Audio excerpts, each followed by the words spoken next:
Hello everyone, আজকের এই ভিডিওতে আমরা দেখব এসএসসি এমটিএস 2023-এর ম্যাথসের যে সিরিজটা চলছিল তার শিফট নাম্বার 10, যে পরীক্ষাটা হয়েছিল 6/9/2023-এ, যেটা শিফট নাম্বার 1 ছিল। তো এর আগে আমরা এসএসসি এমটিএস 2023-এরই শিফট নাম্বার 1 থেকে শিফট নাম্বার 9 পর্যন্ত কমপ্লিট করেছি এবং সেটা প্লেলিস্ট করে দিয়েছি। আজকে আমরা শিফট নাম্বার 10-এর যে 20টা কোশ্চেন ছিল সেই 20টা কোশ্চেন সলভ করব। তো তোমরা সেগুলো প্লেলিস্টে গিয়ে দেখতে পারো। আজকের প্রথম কোশ্চেন কী বলেছে দেখো। সুরজিৎ একা একটি কাজ করে 8 দিনে শেষ করতে পারে এবং মনোজিৎ সেই কাজ 6 দিনে শেষ করতে পারে। যদি সুরজিৎ এবং মনোজিৎ বিকল্প দিনে কাজ করে, যেখানে হচ্ছে সুরজিৎ প্রথমে শুরু করে, তারপরের দিন মনোজিৎ করে, তারপরের দিন আবার সুরজিৎ করে, এরকমভাবে কাজটি বিকল্প দিনে তারা শেষ করে, তাহলে বলেছে এরকমভাবে কাজটি শেষ করতে কতদিন সময় লাগবে। তো আমাদেরকে প্রথমে দেওয়া আছে কাজ কতদিনে করতে পারে, তাহলে সুরজিৎকে এ দিয়ে যদি ধরি তাহলে সে করে 8 দিনে এবং মনোজিৎ করে কত 6 দিনে। তাহলে এইটা হলো আমাদের মনোজিৎ এবং সুরজিতের কত দিনে কাজ করে। তাহলে এটা যদি আমরা লসাগু করি, 8 এবং 6 লসাগু করলে পাই আমরা 24। তাহলে সুরজিতের যে এফিসিয়েন্সি সেটা পাবো 3 এবং মনোজিতের যে এফিসিয়েন্সি সেটা আমরা পাবো কত 4। এবার বলেছে সুরজিৎ প্রথমে কাজ করে তারপরে মনোজিৎ কাজ করে, তাহলে সুরজিৎ প্লাস মনোজিৎ এইগুলো কাজ করে কত দিনে, প্রথম দিন এবং দ্বিতীয় দিন, তারপরে দুদিনে কত ইউনিট কাজ করছে, দুদিনে কাজ করছে 3 + 4, মানে তাদের এফিসিয়েন্সির যোগফল, তার মানে হচ্ছে আমাদের 7 ইউনিট যে কাজ সেটা হচ্ছে কত দিনে হচ্ছে 2 দিনে। তাহলে 7 ইউনিট কাজ যদি 2 দিনে হয়, তাহলে 7কে যদি আমরা 3 দিয়ে মাল্টিপ্লাই করি, তাহলে 3 দিয়ে যদি মাল্টিপ্লাই করি তাহলে তো হবে 3 × 7 = 21 ইউনিট কাজ আমাদের কত দিনে হয়ে যাচ্ছে। 7 ইউনিট হচ্ছিল 2 দিনে, তাহলে 21 ইউনিট, এইটাকেও 3 দিয়ে মাল্টিপ্লাই, তাহলে এইটা হচ্ছে আমাদের 6 দিনে কাজটি 21 ইউনিট হচ্ছে। তাহলে 6 দিনে যখন 21 ইউনিট হয়ে যাবে তখন এদের সার্কেল কমপ্লিট হবে। তারপরে 21 ইউনিট কাজ 6 দিনে যখন হয়ে যাবে তখন 7 দিনের বেলায় কে আসবে, 7 দিনের বেলায় আবার আমাদের সুরজিৎ আসবে। তাহলে সুরজিৎ একদিনে কত ইউনিট কাজ করে, 3 ইউনিট। তাহলে 21-এর সাথে যদি 3 অ্যাড করি তাহলে এটা হচ্ছে আমাদের 24 ইউনিট, তার মানে আমাদের পুরো কাজটা হয়ে যাচ্ছে। আর এখানে 6 দিনের সাথে আবার একদিন যোগ হবে, তার মানে 6 + 1, তার মানে হচ্ছে টোটাল আমাদের 7 দিন সময় লাগবে কাজটি শেষ করতে, যেটা অপশান নাম্বার সি হয়ে যাবে এখানে সঠিক উত্তর। কোশ্চেন নাম্বার 2, 1.5 বছরের জন্য 72,000 টাকার উপর 10% বার্ষিক হারে, যেখানে বলেছে সুদটা অর্ধবার্ষিক হারে চক্রবৃদ্ধি হয়, সেখানে চক্রবৃদ্ধির সুদ একটা পাবো, এবং 3 বছরের জন্য 5% বার্ষিক হারে সরল সুদের মধ্যে পার্থক্য কত। তো প্রথমে আমাদের যে রাশিটা দেওয়া আছে সেটার উপর চক্রবৃদ্ধির সুদ বার করব, এবং দ্বিতীয় ক্ষেত্রে আমরা বার করব সরল সুদের পরিমাণ, তারপরে তাদের ডিফারেন্সটা কত আসছে সেটা আমরা দেখব। তো প্রথমে আমাদেরকে বলেছে যে 1.5 বছরের জন্য অর্ধবার্ষিক 10% হারে, তাহলে 1 বছরে যদি আমাদের 10% সুদের হার হয় তাহলে 6 বছর অর্ধবার্ষিক বলেছে, তার মানে এখানে 6 মাসে কত সুদের হার হবে, 6 মাসে হবে আমাদের 10-এর অর্ধেক, মানে হচ্ছে 5% সুদের হার পেয়ে যাব। এই 5% যে সুদের হার সেটা আমাদের হবে 6 মাস 6 মাস 6 মাস করে আমাদের টোটাল 3টে টার্ম হবে, কেননা এখানে আমাদেরকে 1.5 বছর বলেছে, 1.5 বছর মানে হচ্ছে আমাদের 18 মাসের সময়। তাহলে এখানে আমাদেরকে বলেছে 1.5 বছরে যখন 5% করে হলো, তাহলে এই 5%কে আমরা যদি ফ্র্যাকশনে লেখার চেষ্টা করি তাহলে কী লিখতে পারি, 5% মানে আমরা লিখতে পারি 5/100 = আমরা লিখতে পারি 1/20। তাহলে এইটার মানে হচ্ছে যে প্রথম বছরে যদি 20 টাকা আমাদের মূলধন থাকে তাহলে সেটা পরের বছর 20 থেকে 21 হয়, তারপরের বছর অর্থাৎ তারপরের টার্ম, এখানে বছর বলতে আমি বুঝিয়েছি যে এখানে টোটাল যে আমাদের 6 মাসের 3টে টার্ম আছে সেইটা প্রথম টার্মে যদি 20 থেকে 21 হয়, তারপরের টার্মে যদি 20 থেকে 21 হয়, তারপরের টার্মেও আমাদের 20 থেকে 21 হবে। তো এইটা যদি মাল্টিপ্লাই করি তাহলে এখানে 3 2 হয় 8, তাহলে এখানে 8,000 পাবো, আর এখানে 21-এর যদি আমরা কিউব করি তাহলে এটা পাই 9,261। আর এখানে আমাদেরকে দেখো মূলধন দেওয়া হচ্ছে 72,000 টাকা, তাহলে এই 8,000-এর যে ভ্যালু সেটা আমাদেরকে দেওয়া হচ্ছে 72,000 টাকা, তার মানে 8কে যদি আমরা 9 দিয়ে মাল্টিপ্লাই করি তাহলে এখানে আমরা পাই কত, 72,000। একই রকমভাবে যে 9,661 আছে সেটাকে যদি আমরা দেখো 9 দিয়ে যদি মাল্টিপ্লাই করি আর 9,261-কে, তাহলে আমরা টোটাল সবৃদ্ধি মূল পাবো, কিন্তু এখানে আমাদেরকে সুদ বার করতে বলেছে, তার মানে 8,000 থেকে 9,261 হয়েছে, তার মানে এখানে বৃদ্ধি কত পেয়েছে, বৃদ্ধি পেয়েছে 1,261। তাহলে এইটাকে যদি আমরা 9 দিয়ে মাল্টিপ্লাই করি তাহলে এইটা পাবো আমরা টোটাল চক্রবৃদ্ধি সুদের পরিমাণ। তাহলে এটা যদি মাল্টিপ্লাই করি তাহলে 9 কে 9, 6 9 54, 4 হাতে থেকে 5, 9 2 18, আর 5 হচ্ছে 23, 3 হাতে থেকে 2, 9 কে 9 আর 2 হচ্ছে 11, তাহলে 11,349 টাকা পেলাম আমরা টোটাল চক্রবৃদ্ধি সুদের পরিমাণ। এবার আমরা কী বার করবো, এবার আমরা যে দ্বিতীয় রাশিটা পাবো সেই দ্বিতীয় রাশিটার উপর টোটাল যে সরল সুদের পরিমাণ সেটা বার করব, তারপরে চক্রবৃদ্ধি সুদ এবং সরল সুদের মধ্যে ডিফারেন্সটা করব। এবার দ্বিতীয় ক্ষেত্রে আমাদেরকে বলেছিল যে 3 বছরের জন্য 5% বার্ষিক সরল সুদের হারে এই একই টাকার উপরে আমাদের সরল সুদের পরিমাণ কত হবে। তাহলে 1 বছরে যদি 5% সুদ হয় তাহলে 3 বছরে টোটাল কত পার্সেন্ট সুদ হবে, 3 বছরে টোটাল আমাদের হবে সুদ হবে 15%। তাহলে এই 15% কার উপরে না, 72,000 টাকার উপরে, তাহলে 15% মাল্টিপ্লাইড বাই 72,000 টাকা, তাহলে 15%কে আমরা লিখতে পারি 15/100 মাল্টিপ্লাইড বাই 72,000। তাহলে এইটা যদি আমরা কাটাকাটি করি তাহলে উপরে 2টো শূন্য নিচে 2টো শূন্য যদি কাটি তাহলে 15কে 72 দিয়ে যদি আমরা মাল্টিপ্লাই করি তাহলে প্রথমে যদি আমরা 72কে 10 + 5 করি 15কে, তাহলে এখানে আমরা পাবো কত, 720। আর উপরে হচ্ছে একটা দুটো শূন্য থাকবে। তারপরে এইটাকে যদি আমরা তারপরে দেখো 720কে যদি আমরা 5 দিয়ে মাল্টিপ্লাই করি তাহলে এখানে পাবো 0, আর 5 2 হচ্ছে 10-এর 0, হাতে থাকে 1, তারপরে 5 7 35 আর হাতে পাবো 36। তাহলে এইটা হলো আমাদের টোটাল সরল সুদের পরিমাণ 0 0 8, আর এখানে হবে কত আমাদের 7 আর 3 পেয়ে যাবো 10, অর্থাৎ 10,800 টাকা যেটা পেলাম সেটা আমরা টোটাল পেলাম সরল সুদের পরিমাণ। তাহলে চক্রবৃদ্ধি সুদের পরিমাণ ছিল 11,349 এবং সরল সুদের পরিমাণ আমরা পেলাম 10,800। তাহলে এখান থেকে আমরা যদি 11,349 থেকে 10,800 মাইনাস করি তাহলে এখানে আমরা টোটাল যে ডিফারেন্সটা সরল সুদ এবং চক্রবৃদ্ধি সুদের মধ্যে সেইটা আমরা পেয়ে যাবো 549 টাকা, যেটা আমাদের অপশন নাম্বার এ হয়ে যাবে এখানে সঠিক উত্তর। কোয়েশ্চেন নাম্বার 3, বার্ষিক 4% হারে 7 বছরের জন্য 5,400 টাকার উপর সরল সুদ নির্ণয় করতে বলেছে। তো এইটা আমাদের সরল সুদের অঙ্ক, যেটা বলেছে প্রতি বছর যদি 4% করে সুদ হয় তাহলে আমাদের টোটাল যে 7 বছর টাইম দেওয়া আছে সেই 7 বছরের জন্য আমাদের টোটাল কত সুদ হবে, 7 না হবে 4 মাল্টিপ্লাইড বাই 7, তাহলে এইটা হবে আমার টোটাল সুদ হবে 28%। এবার আমাদের এই 5400 টাকা যেটা দেওয়া আছে সেটার উপরে আমাদের 28%-এর ভ্যালু কত সেটা বার করলেই আমরা টোটাল সুদটা পেয়ে যাব। তাহলে 5400 অর্থাৎ 5,400 মাল্টিপ্লাইড বাই 28%, 28কে আমরা লিখতে পারি 28/100, উপরে দুটো শূন্য নিচের দুটো শূন্য যদি কাটি তাহলে 54 মাল্টিপ্লাইড বাই 28। এবার এটা তোমরা গুণ করতে পারো, বা এখানে যদি আমরা ডিভিজিবিলিটি দিয়ে চেক করি তাহলে 54কে আমরা লিখতে পারি কত 6 মাল্টিপ্লাইড বাই 9। তার মানে আমাদের যেটা অপশান আসবে সেটা হচ্ছে 9 দ্বারা ডিভিজিবল হবে। তাহলে অপশানগুলোর ক্ষেত্রেও যদি আমরা চেক করি যে কোনটা 9 দ্বারা ডিভিজিবল হচ্ছে তাহলে সেখানে আমরা অ্যান্সারটা পেয়ে যেতে পারি। তাহলে এখানে দেখো প্রথম অপশানের ক্ষেত্রে 1 + 2 হচ্ছে 3 আর 3 হচ্ছে 6, তাহলে এটার ডিজিট সাম হচ্ছে 6, 6 কখনো 9 দ্বারা ডিভাইড হয় না, তার জন্য এটা আমাদের অপশান হবে না। অপশান নাম্বার বি আছে 8 আর 3 আছে 11 আর 1 হচ্ছে 12, ডিজিট সাম হচ্ছে 12, তাহলে এটাও আমাদের 9 দ্বারা ডিভিজিবল হবে না। তারপরে 3 নম্বর অপশানের ক্ষেত্রে 7 আর 2 হচ্ছে 9, আর 1 হচ্ছে 10 আর হাতে হচ্ছে 11, তাহলে এখানে হচ্ছে 11, এটাও 9 দ্বারা ডিভিজিবল হবে না। এবং লাস্ট অপশান যেটা আছে 2 আর 3 হচ্ছে 2 আর 1 হচ্ছে 3 আর 5 হচ্ছে 8 আর হাতে হচ্ছে 9, তাহলে এখানে আমাদের 9 আসছে যেটা হচ্ছে 9 দ্বারা ডিভিজিবল। তাহলে এখানে আমাদের অপশান নাম্বার ডি অর্থাৎ 1512 হয়ে যাবে এখানে সঠিক উত্তর। তাহলে 28 মাল্টিপ্লাইড বাই 54, তার মানে এটা হচ্ছে 1512, যেটা অপশান নাম্বার ডি এখানে টোটাল আমাদের সরল সুদের পরিমাণ। কোশ্চেন নাম্বার 4, এই কোশ্চেনটা দিয়েছে আমাদের সিম্পলিফিকেশান থেকে, যেখানে আমরা শুধুমাত্র বদমাসের নিয়ম অনুযায়ী সিম্পলিফিকেশান অর্থাৎ ক্যালকুলেশনটা করলে আমাদের অ্যান্সারটা চলে আসবে। তো প্রথমে আমরা জানি বদমাসের যে নিয়ম সেটা অনুযায়ী আমাদের প্রথমে ভাগের কাজ করতে হয়। তাহলে ভাগ কোথায় কোথায় আছে, এখানে আছে 22/2, তারপর আছে 70/35, তারপর আছে 0.4 ভাগ 0.8, আর এখানে আছে 1.5/3। তাহলে এখানে 22কে যদি 2 দিয়ে ভাগ করি তাহলে এখানে পাবো 11, 70কে যদি 35 দিয়ে ভাগ করি তাহলে এখানে পাবো 2, আবার 0.4 ডিভাইডেড বাই 0.8 যদি আমরা করি তাহলে দশমিক দশমিক উঠে গেলে আমাদের উপরে 4 নিচে 8, তার মানে এটা আমরা লিখতে পারি 1/2, আর 1/2কে আমরা লিখতে পারি কত 0.5, তাহলে এটার ভ্যালু আমরা লিখতে পারি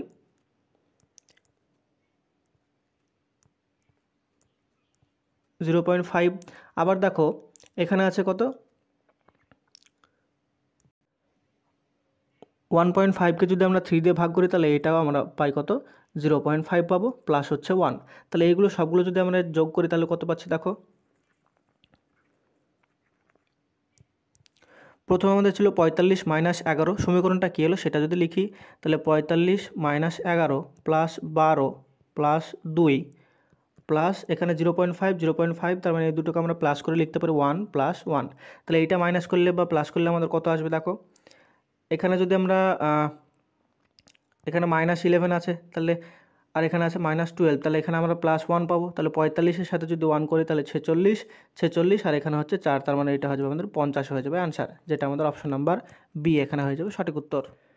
কোশ্চেন নাম্বার 5, 3200 টাকায় একটি পণ্য বিক্রি করে একজন বিক্রেতা যে লাভ করে তা একই পণ্য 3000 টাকায় বিক্রি করে প্রাপ্ত লাভের 7/5 ভাগের সাথে সমান। তাহলে পণ্যের দাম কত ছিল?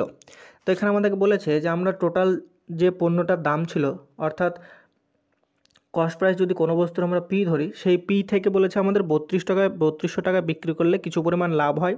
তাহলে লাভ মানে কি, আমাদের 3200 টাকা নিশ্চয়ই পি এর থেকে বেশি হবে। তাহলে এখান থেকে সমীকরণটা যদি আমরা গঠন করতে চাই তাহলে এখানে লিখতে পারি যে 3200 মাইনাস পি, এটা হচ্ছে প্রথম ক্ষেত্রের লাভ। এইটা কার সাথে সমান হবে না, এই বস্তুটা যদি আমরা 3000 টাকায় বিক্রি করি তাহলে সেখানে যে লাভ হয়, তাহলে এখানে যদি আমরা 3000 টাকায় বস্তুটা বিক্রি করি তাও আমাদের লাভ হচ্ছে, তাহলে 3000 টাকাটা আমাদের পি এর থেকেও বেশি হবে। তাহলে এই যে দ্বিতীয় ক্ষেত্রে যে লাভটা সেটা হচ্ছে আমাদের প্রথম ক্ষেত্রে যে লাভ, অর্থাৎ 3200 মাইনাস পি, এটার কত শতাংশ বা কত ভাগ, এটা বলেছে 7/5 ভাগ। তাহলে এখানে আমরা লিখতে পারি 7/5 মাল্টিপ্লাইড বাই 3000 মাইনাস পি। তাহলে এইটা যদি আমরা কোনোখানে গুণ করি তাহলে এইদিকে পাবো কত 3200কে যদি 5 দিয়ে মাল্টিপ্লাই করি তাহলে 5 মাল্টিপ্লাই করলে হয় 160। তাহলে এখানে আমরা কত পাবো 16,000 minus 5p is equal two 3 7 21। তার মানে এখানে পাবো 21,000 মাইনাস 7p। তাহলে এখানে দেখো এই মাইনাস পিটা যদি 7pর সাথে 7pটা আর 7pটাকে যদি এদিকে নিয়ে আসি তাহলে পিগুলো একদিকে নিয়ে আসলে আমরা পাবো 7p থেকে 2p মাইনাস করলে পাবো আমরা 5p মাইনাস করলে পাবো 2p ইজ ইকুয়াল টু কত পাবো, ইজ ইকুয়াল টু আমরা পাবো 21,000 মাইনাস 16,000। তার মানে এখানে পেয়ে যাবো আমরা কত 5,000।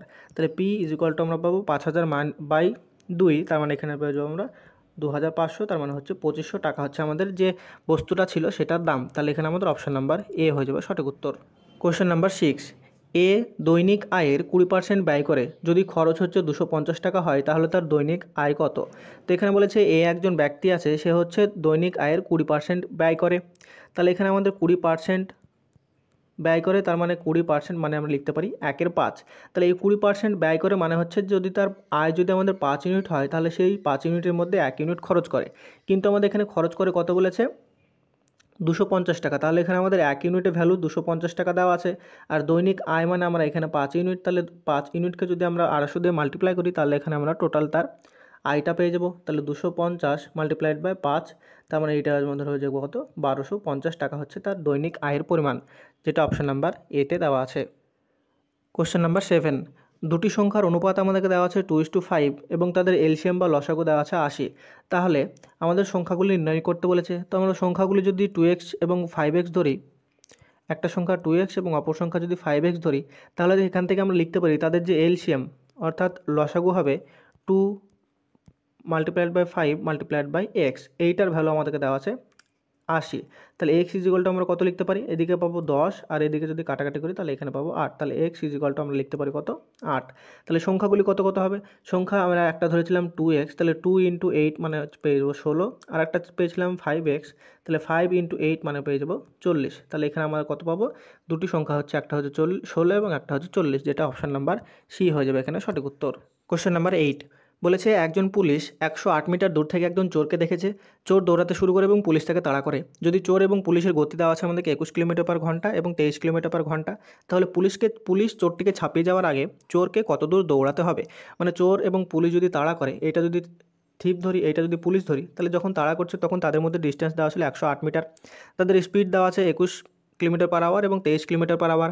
যেহেতু তারা একই দিকে যাচ্ছে তাহলে তাদের রিলেটিভ স্পিডটা আমরা মাইনাস করে সেখান থেকে রিলেটিভ স্পিড পাবো। তাহলে বলেছে পুলিশটা যেহেতু গতিবেগটা বেশি, তাহলে একটা সময় আসবে যেখানে হচ্ছে পুলিশটা চোরকে অতিক্রম করে যাবে, তার মানে সেখানে সে ছাপিয়ে যাবে, তার মানে সে সেখানে চোরটিকে ধরে ফেলবে। তাহলে এই পুলিশটা যখন চোরটিকে ধরবে তখন চোরটিকে কত মিটার বা কত দূর দৌড়াতে হবে সেটাই আমাদেরকে বার করতে বলেছে। তাহলে এখান থেকে আমাদের টোটাল ডিস্টেন্স যেখানে 108 মিটার দেওয়া আছে, এখান থেকে প্রথমে আমাদেরকে কী বার করতে হবে, তাদের মধ্যে রিলেটিভ স্পিড বা আপেক্ষিক গতি। তাহলে রিলেটিভ স্পিড যেহেতু তারা একই দিকে যাচ্ছে, তার জন্য 23 মাইনাস 21, তার মানে এখানে আমরা পেয়ে যাবো 2 কিলোমিটার/ঘন্টা। এই কিলোমিটার/ঘন্টাকে মিটার/সেকেন্ড করার জন্য আমরা মাল্টিপ্লাই করবো 5 × 18 দিয়ে। তাহলে যদি 2 দিয়ে যদি 18 কাটি তাহলে পাবো 9। তাহলে এখানে আমরা লিখতে পারি 5/9 মিটার/সেকেন্ড। এটা হচ্ছে তাদের মধ্যে রিলেটিভ স্পিড। এবার এখান থেকে যদি আমরা কতটা সময় পরে চোরটি পুলিশটিকে ধরবে সেইটা বার করি, আমাদের সময়টা তো বার করতে হবে যে কতটা সময় পরে পুলিশটি চোরটিকে ধরবে। তাহলে আমাদের রিলেটিভ স্পিড হচ্ছে 5/9 আর এখানে আমাদের টোটাল ডিস্টেন্স হচ্ছে 108 মিটার। তাহলে এই 108 মিটার ডিস্টেন্স কভার করতে হবে। তার মানে এখানে আমরা টাইম ইজিক্যাল টু লিখতে পারি 108 ডিভাইডেড বাই রিলেটিভ স্পিড, মানে 5 আর 9টা নিচে ছিল সেইটা উপরে চলে যাবে। তাহলে এইটা হলো আমাদের টোটাল টাইম, অর্থাৎ কতক্ষণ পরে পুলিশটি চোরটিকে ধরবে। তাহলে এই টাইমটুকু তারা রিলেটিভ স্পিডে দৌড়াবে। তাহলে এই টাইমটুকুতে আমরা দেখব যে চোরটি কত দূর এগিয়ে যাবে, অর্থাৎ যেই টাইমটা তারা রিলেটিভ স্পিডে দৌড়াবে সেই টাইমটা চোরও দৌড়াবে, পুলিশও দৌড়াবে। তাহলে পুলিশ যখন দৌড়াবে তখন চোরও তখন দৌড়াবে। তাহলে এখানে বলতে হবে যে এই টাইমটাতে চোরটি কতটা ডিস্টেন্স কভার করবে। তাহলে চোরটি আমাদের 1 ঘন্টায় কভার করে কত 21 কিলোমিটার। তাহলে 21 কিলোমিটারকে আমরা মিটার/সেকেন্ড করার জন্য মাল্টিপ্লাই করবো 5/18 দিয়ে। এটা পেলাম আমরা তার মিটার/সেকেন্ডে। তাহলে 1 সেকেন্ডে যদি চোরটি এত দূরত্ব যায় তাহলে এখানে আমাদের টাইম কত পেয়েছি 108 ডিভাইডেড বাই 5 মাল্টিপ্লাইড বাই 9, এটা পেয়েছি আমরা টোটাল টাইম। তাহলে 108 মাল্টিপ্লাইড বাই 9 ডিভাইডেড বাই 5। তাহলে এই যে আমরা ডিস্টেন্সটা পেলাম সেটা হচ্ছে চোরটি দৌড়াবে পুলিশটি তাকে ধরে ফেলার আগে। তাহলে এটা ক্যালকুলেশন করলেই আমরা অ্যান্সারটা পেয়ে যাবো। তাহলে এটা যদি কাটাকাটি করি তাহলে 5 দিয়ে 5 কাটলাম, 9 দিয়ে কাটলাম 18কে 2, আর 2 দিয়ে 108কে কাটলাম, পেলাম হলো 54। তাহলে এইটা যদি মাল্টিপ্লাই করি, এখানে আমরা পেলাম 21 মাল্টিপ্লাইড বাই 54। তাহলে এটা যদি আমরা ইউনিট ডিজিট দেখি তাহলে 4 এবং 1 মাল্টিপ্লাই হবে, তার মানে এখানে আমাদের ইউনিট ডিজিট আসবে, লাস্টের সংখ্যা আসবে 4। তাহলে এখান থেকে আমরা অপশন নাম্বার এ এবং অপশন নাম্বার বি এলিমিনেট করে দিতে পারবো। তারপরে যে দুটি অপশন আমাদের বাঁচলো সেই দুটি অপশানে যদি আমরা ডিভিজিবিলিটি রুল চেক করে দেখি তাহলে এখানে আমরা দেখতে পাবো যে 54 মধ্যে আছে 6 এবং 9 মাল্টিপ্লাই হয়ে আছে, তার মানে যেটা আমাদের অপশন আসবে সেটা হচ্ছে আমাদের 9 দ্বারা ডিভিজিবল হবে। তাহলে এখানে আমরা যে দুটো অপশন পড়ে আছে সেই দুটো অপশানে যদি ডিজিট সাম লাগাই তাহলে ডিজিট সাম লাগালে দেখতে পাবো প্রথম সি নম্বরে যেটা আছে 4 আর 3 হচ্ছে 7 আর 2 হচ্ছে 9, তাহলে এটার ডিজিট সাম আসছে 9। একই রকমভাবে দ্বিতীয়টা দেখলে 4 আর 3 হচ্ছে 7 আর 5 হচ্ছে 12 আর 5 হচ্ছে 14, তাহলে এটা হচ্ছে 14।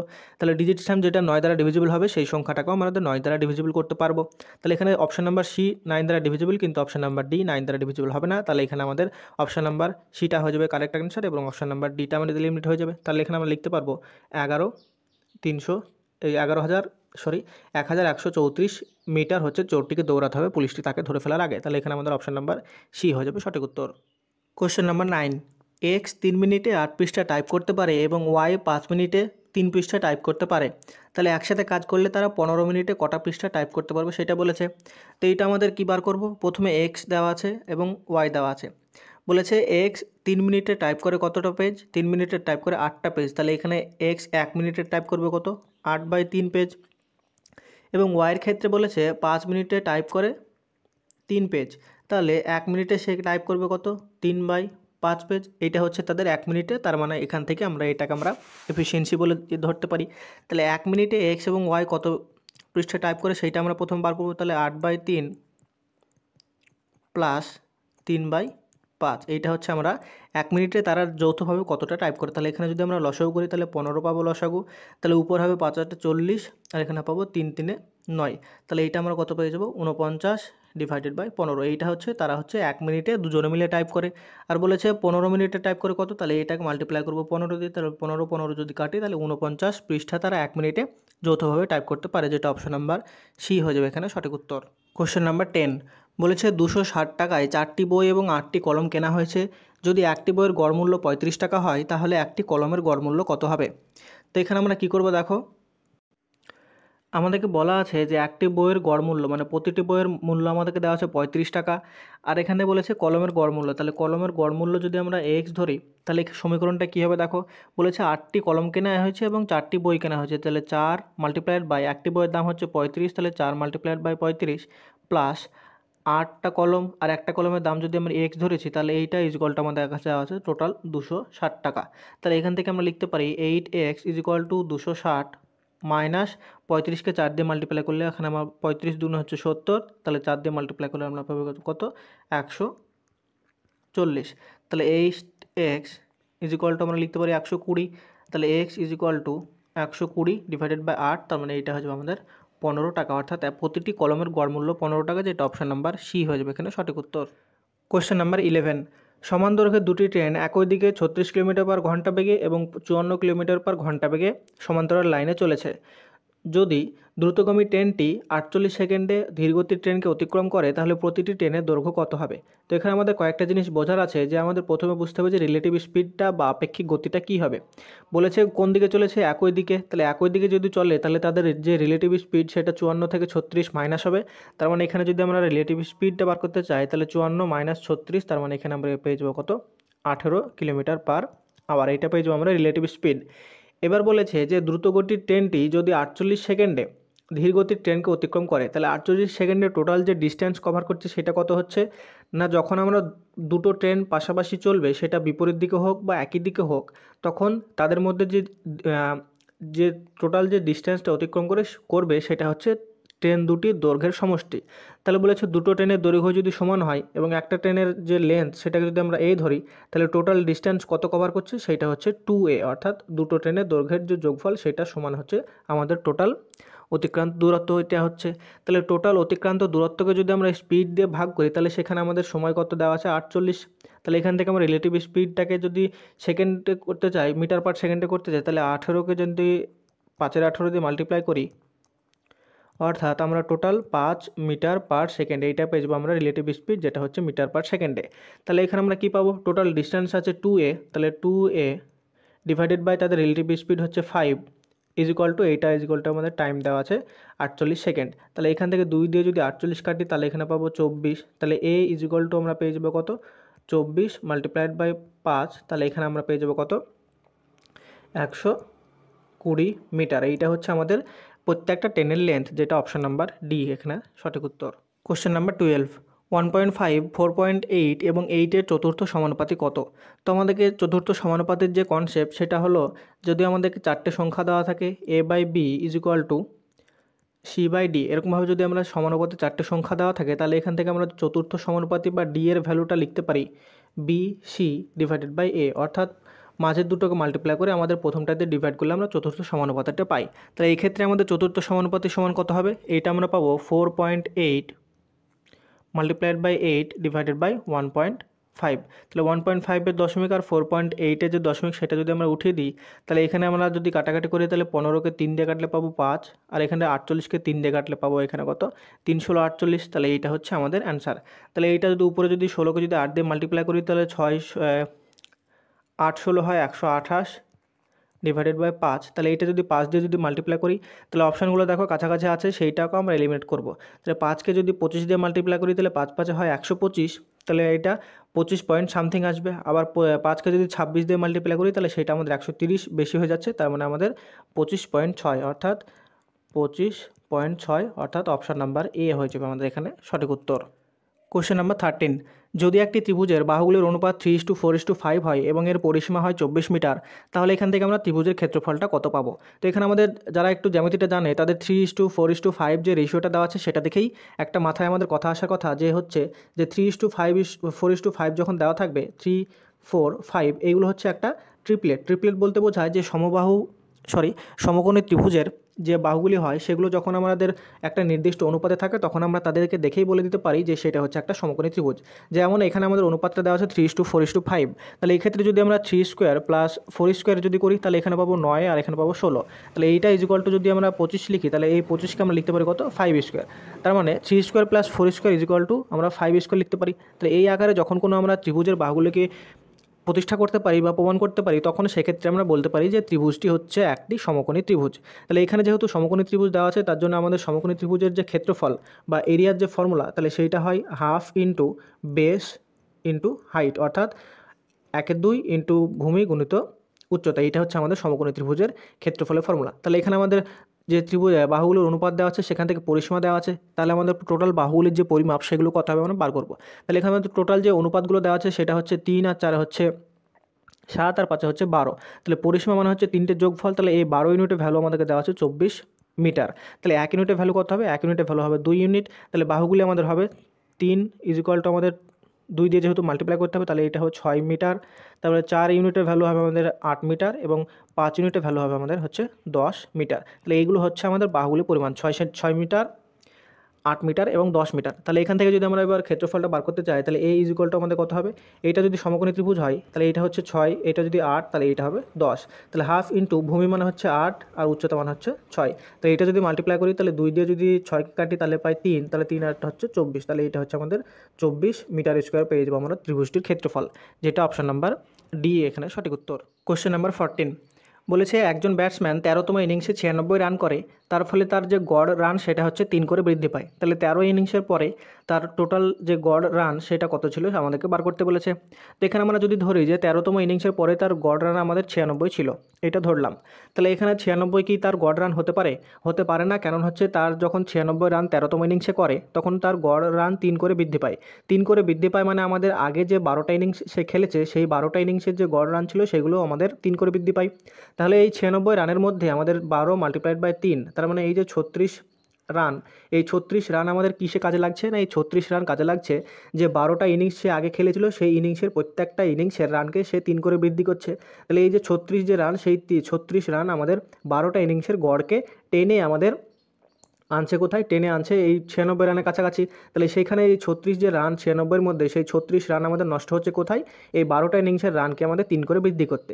তাহলে 96 যে টোটাল আমাদের অ্যাভারেজটা ধরেছিলাম সেই অ্যাভারেজ থেকে যদি আমরা 36 মাইনাস করি, যেহেতু 36 রান তার অ্যাভারেজ ইনক্রিজ করতে নষ্ট হয়ে গেছে। তাহলে 96 থেকে যদি 36 মাইনাস করি তাহলে আমরা পাচ্ছি 60। এই 60 হচ্ছে তার টোটাল যে 13টা ইনিংস খেলেছে, 13টা ইনিংসের পরে তার হচ্ছে টোটাল যে অ্যাভারেজ সেটা হচ্ছে আমরা পাবো কত, 60। তাহলে এখানে আমাদের অপশন নাম্বার ডি হয়ে যাবে এখানে সঠিক উত্তর। এই অঙ্কটাকে আবার আমরা যদি একটা সহজ কনসেপ্ট অর্থাৎ এক্স ধরে যদি করার চেষ্টা করি, তাহলে আমরা যদি ধরি যে প্রথম যে 12টা ইনিংস খেলেছিল সেই 12টা ইনিংসে তার গড় রান ছিল এক্স, তাহলে 12টা ইনিংসে টোটাল রান কত ছিল 12x প্লাস 13তম ইনিংসে সে রান করেছে 96। তাহলে এখানে আমাদের 13টা ইনিংসের টোটাল রান ডিভাইডেড বাই 13, তার মানে এটা অ্যাভারেজ পেলাম। আবার বলেছে অ্যাভারেজ হচ্ছে 3 করে বৃদ্ধি পায়, তাহলে এখানে এখন অ্যাভারেজ কত হবে x প্লাস 3। তাহলে এখান থেকে আমরা লিখতে পারি 12x plus 96 is equal two 13x plus 3, 13 যা এটা হবে 39। তাহলে এখানে আমরা x ইজ ইকুয়াল টু কত লিখতে পারি 69 থেকে 96 থেকে যদি 39 মাইনাস করি তাহলে এখানে আমরা পেয়ে যাবো কত 50, এটা পেয়ে যাবো 57। তাহলে x ইজ ইকুয়াল টু 57 পেলাম, মানে হচ্ছে আমরা পুরনো যে অ্যাভারেজ অর্থাৎ 12টা ইনিংসের অ্যাভারেজ পেলাম। তাহলে 13টা ইনিংসের অ্যাভারেজ আমরা কত পাবো 57 প্লাস এটা 3 করে বৃদ্ধি পায়, তাহলে আগে যদি 57 অ্যাভারেজ ছিল তাহলে এখন তার সাথে 3 অ্যাড হবে, তার মানে এখানে আমাদের 60 পেয়ে যাবে অ্যান্সার, যেটা অপশন নাম্বার ডিতে দেওয়া আছে। তো এটা দুটো মেথডে করতে পারো, একটা হচ্ছে আমাদের অ্যাভারেজ কনসেপ্ট যেটা হচ্ছে প্রথমে করালাম, আর এটা হচ্ছে আমাদের সিম্পলি এক্স ধরে। তো এখানে আমাদের দুটো ক্ষেত্রে অপশন নাম্বার ডি হয়ে যাবে সঠিক উত্তর। কোশ্চেন নাম্বার 15 দিয়েছে আমাদেরকে পাই চার্ট থেকে, যেখানে বলেছে the pie chart shows the percentage of student studying in different courses in college. মানে একটি কলেজের বিভিন্ন কোর্সে যে স্টুডেন্ট পড়ে তাদের যে পার্সেন্টেজ সেটা দেওয়া আছে। যেমন বলেছে বিটেকে হচ্ছে 16%, বিএতে 25%, বিবিএতে 5%, বিসিএ এরকম করে বিএসসিতে যেমন 18%, এরকমভাবে আমাদের স্টুডেন্টের পার্সেন্টগুলো দেওয়া আছে যে কোন শাখাতে বা কোন কোর্সে কত পার্সেন্ট স্টুডেন্ট পড়ে। তারপর আমাদেরকে বার করতে বলেছে যে ratio between number of student studying in BCA and BSc if the total number of student is 1200 বলেছে। তার মানে বিসিএতে কতজন স্টুডেন্ট পড়ে এবং বিএসসিতে কতজন স্টুডেন্ট পড়ে তাদের যে সংখ্যার যে অনুপাত সেটা আমাদেরকে বার করতে বলেছে। আর টোটাল নাম্বার অফ স্টুডেন্ট আমাদেরকে দেওয়া আছে 1200। তাহলে যেহেতু আমাদের এখানে অনুপাত বার করতে বলেছে তাহলে এখানে আমাদের টোটাল নাম্বার থেকে নাম্বার অফ স্টুডেন্ট অর্থাৎ টোটাল স্টুডেন্টের সংখ্যা বার করার কোনো দরকার নেই। তাহলে এখানে আমরা বিসিএ আর বার করতে বলেছে বিএসসির মধ্যে রেশিও, তাহলে এই রেশিওটা বিসিএর যে ছিল পার্সেন্টেজ আর বিএসসির যে পার্সেন্টেজ সেটার আমরা রেশিও বার করলেই টোটাল নাম্বার অফ স্টুডেন্টের রেশিও পেয়ে যাবো। তাহলে এখানে বিসি আমাদের কত পার্সেন্ট ছিল 12%, তাহলে এটা হচ্ছে 12% অনুপাত, তার সাথে আমাদের বিএসসি কত পার্সেন্ট, বিএসসি ছিল 18%, তাহলে অনুপাত তার সাথে হচ্ছে 18%। তাহলে দেখো উভয় দিক থেকে যদি আমরা পার্সেন্টেজ কেটে দিই, যেহেতু দুই দিক থেকে আমাদের 1/10 দিয়ে মাল্টিপ্লাই হবে, তাহলে 1/100 দিয়ে মাল্টিপ্লাই হবে, তাহলে এটা কোনো মানে হয় না, উভয় দিক থেকে পার্সেন্টেজ আমাদের এলিমেন্টেড হয়ে যাবে। তারপর যদি 12কে যদি 6 দিয়ে মাল্টিপ্লাই করি তাহলে কত পাবো 2, আর 18কে যদি 6 দিয়ে মাল্টিপ্লাই করি তাহলে কত পাবো 3। তাহলে এই 2:3 যেটা পেলাম সেটাই হচ্ছে আমাদের বিসিএ এবং বিএসসির যে রেশিও ছাত্রদের সেটা পেয়ে যাবো। তাহলে এখানে আমাদের অপশন নাম্বার ডি হয়ে যাবে সঠিক উত্তর। কোশ্চেন নাম্বার 16 এখানেও আমাদের ডেটা ইন্টারপ্রিটেশন থেকে দিয়েছে, যেখানে বলেছে study the given table and answer the questions that follows. The number of the table shows the centre and post wise number of candidates. মানে আমাদের যে মুম্বাই সেন্টার দেওয়া আছে সেখানে অফিসার হচ্ছে 12,000, ক্লার্ক হচ্ছে 18,000, সুপারভাইজার 8,000 এবং ফিল্ড অফিসার 200। এরকমভাবে আমাদের 5টা শহরের ক্ষেত্রে আমাদের বিভিন্ন যে পোস্ট তাদের হচ্ছে টোটাল নাম্বার অফ ক্যান্ডিডেটস দেওয়া আছে। তারপরে এখানে আমাদের বার করতে কী বলেছে দেখো, কোশ্চেন বলেছে which centre has the highest number of candidates. মানে সব ক্যান্ডিডেট মিলিয়ে কোন সেন্টারের ক্ষেত্রে আমাদের সব থেকে বেশি ক্যান্ডিডেট আছে সেটা বার করতে বলেছে। তো এখানে আমাদের সবগুলো যোগ করার দরকার নেই, আমাদের অপশান থেকে তো একটা এমনিতে এলিমিনেট হয়ে যাবে। তো আমাদের টোটাল সেন্টার আছে 5টা, কিন্তু আমাদের বার করতে বলেছে 4টে, যেখানে হচ্ছে চেন্নাই, মুম্বাই, কলকাতা এবং হায়দ্রাবাদ। তাহলে আমাদের ব্যাঙ্গালুরুটা দেখার কোনো দরকারই নেই, ব্যাঙ্গালুরু আমাদের অপশানের মধ্যে আসতেই পারে না। তাহলে যে বাকি যে 4টে আসলো সেই 4টের মধ্যে সব থেকে বেশি কী হবে যদি আমরা একটু লক্ষ্য করি, তাহলে দেখো কলকাতা 14,000, 18,000 কত হয় 32,000, এখানে হচ্ছে 38,500, তার সাথে 120, তার মানে হচ্ছে 38,620। এটা হচ্ছে কলকাতার ক্ষেত্রে। তারপরে যদি আমরা দেখি যে হায়দ্রাবাদের 10,000, 12,000, তাহলে এইটার থেকে তো কমই হয়ে যাবে কলকাতার থেকে, তাহলে এটাও আমরা চেক করার দরকার নেই।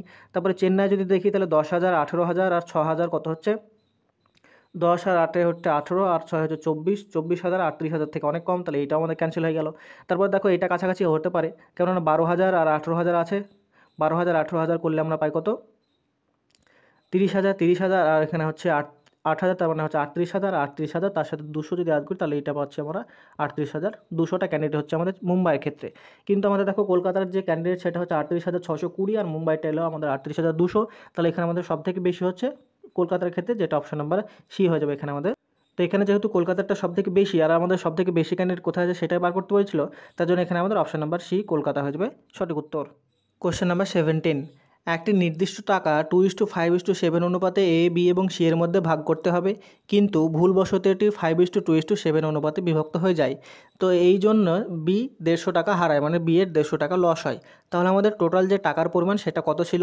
তো এখানে আমাদের অনুপাত সমানুপাতের অঙ্ক, শুধু আমরা অনুপাতটা লিখব, তাহলে আমাদের অঙ্কটা হয়ে যাবে। তাহলে এখানে আমাদের এ, বি এবং সি এর যে রেশিও, দুটি রেশিও দেওয়া আছে। প্রথমে দেওয়া ছিল 2, 5 এবং 7, মানে বলেছে যে আমাদের টোটাল টাকাটা ছিল সেটাকে 2:5:7 অনুপাতে ভাগ করার কথা ছিল, কিন্তু ভুল করে সেটা ভাগ হয় কত অনুপাতে? 5:2:7 অনুপাতে, এই অনুপাতে ভাগ হয়।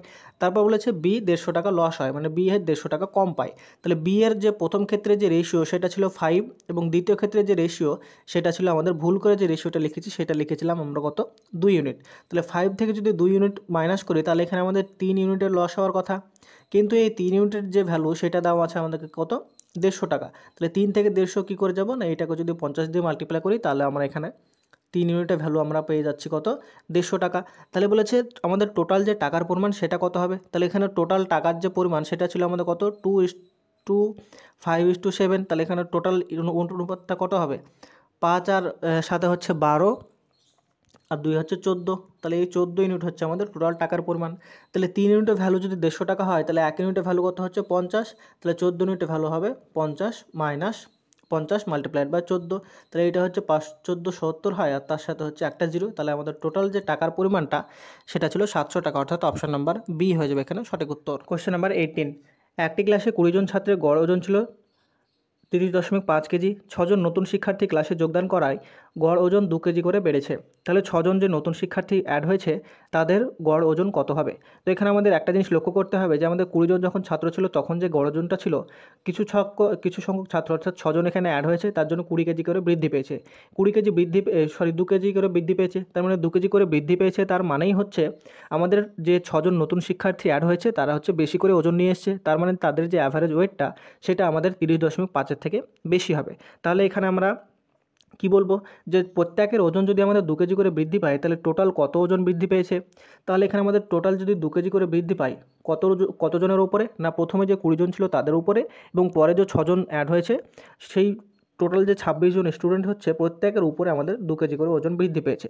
তাহলে এইটা আমরা লিখতে পারি, এইটা হচ্ছে আমাদের টোটাল যে ওজনটা বৃদ্ধি পেয়েছে সেইটা। তাহলে এইটা যেটা টোটাল ওজন বৃদ্ধি পেয়েছে সেটা কতজনের জন্য? তাহলে এখানে আমরা কী করছি দেখো, যে প্রথমে আমাদের গড় ওজন ছিল 30.5, বোঝা গেছে।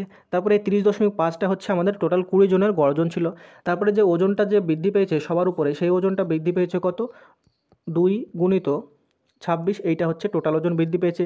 এই যে টোটাল ওজনটা বৃদ্ধি পেয়েছে সেটা কি সেই ওজন বৃদ্ধিতে কি 20 জনের কোনো হাত আছে? না, 20 জনের হাত নেই। এই ওজনটা বৃদ্ধি পেয়েছে শুধুমাত্র 6 জন যারা নতুন অ্যাড হয়েছে তাদের জন্য। তাহলে 6 জনের উপর যদি 2 গুণিত 26 কেজি ওজন অ্যাড হয় তাহলে একজনের উপর কত কেজি অ্যাড হবে সেটা হচ্ছে আমাদের অ্যাভারেজ পেয়ে যাব। তাহলে এইটা ডিভাইডেড বাই 26 করলে আমাদের নতুন যে স্টুডেন্ট 6 জন অ্যাড হয়েছে তাদের অ্যাভারেজ ওয়েটটা পেয়ে যাব। তাহলে এখানে যদি কাটাকাটি করি তাহলে 6 দিয়ে যদি 2 এটা কাটতে পাবো 3, তাহলে উপরে হচ্ছে 26 বাই হচ্ছে 3। তাহলে এটা হচ্ছে 30.5 প্লাস 3 এটা হচ্ছে 24 থাকে তাহলে 2, তাহলে হচ্ছে 3 6 18, তাহলে 8.66 এরকমভাবে চলতে থাকবে। তাহলে এটা যদি আমরা যোগ করি তাহলে কত পাবো দেখো, এখানে পাবো হচ্ছে দশমিকের এইদিকে পাবো, অ্যাডটা যদি করি তাহলে 30.5 আর এখানে পাবো 8.66, তাহলে এখানে 6, এখানে পাবো 1, এখানে পাবো 8 আর হচ্ছে 9, আর এখানে পাবো 3, তাহলে 39.16 কেজি। তাহলে এখানে আমাদের 39.16, মানে এটাকে আমরা লিখতে পারি 39.2 কেজি। তাহলে এখানে আমাদের অপশন নাম্বার বি অর্থাৎ 39.2 কেজি হচ্ছে আমাদের নতুন যে 6 জন স্টুডেন্ট ছিল তাদের অ্যাভারেজ ওয়েট। এটা হচ্ছে আমাদের অ্যান্সার। কোশ্চেন নাম্বার 19, 24 মিটার লম্বা, 18 মিটার চওড়া এবং 16 মিটার উঁচু একটি ইনডোর স্টেডিয়ামের সবথেকে দীর্ঘতম খুঁটির দৈর্ঘ্য কত হবে? তো এখানে ইনডোর স্টেডিয়ামের যে মাপটা দেওয়া আছে সেটা থেকে আমরা পরিষ্কারভাবে বুঝতে পারছি যে এটা হচ্ছে আমাদের একটা কিউবয়েড বা হচ্ছে আয়তঘন। আর আয়তঘনের সবথেকে লম্বা খুঁটি যেটা রাখা যাবে সেটা হচ্ছে আয়তঘনের কর্ণ বরাবর রাখা যাবে। এক কথা এখানে আমাদের আয়তক্ষেত্রের যে আয়তঘনের যে মাপটা দেওয়া আছে সেটার ক্ষেত্রে আমাদেরকে কর্ণের দৈর্ঘ্য বার করতে হবে। তো কর্ণের দৈর্ঘ্য মানে আমরা জানি লম্বা মানে height square plus breadth square into লেন্থের স্কোয়ার হয়। তাহলে এখানে 24 স্কোয়ার মানে আমরা লিখতে পারি, তাহলে এটা ফরম্যাটটা হবে 24 square plus 18 square plus 16 square, তাহলে এইটা যদি স্কোয়ার করি তাহলে 24 স্কোয়ার মানে হচ্ছে 576 প্লাস 18 স্কোয়ার মানে হচ্ছে 324 আর 16 স্কোয়ার মানে হচ্ছে 196। তাহলে এই তিনটে যদি অ্যাড করি তাহলে এখানে কত পাবো দেখো, সরি 16 স্কোয়ার মানে হচ্ছে আমাদের 256,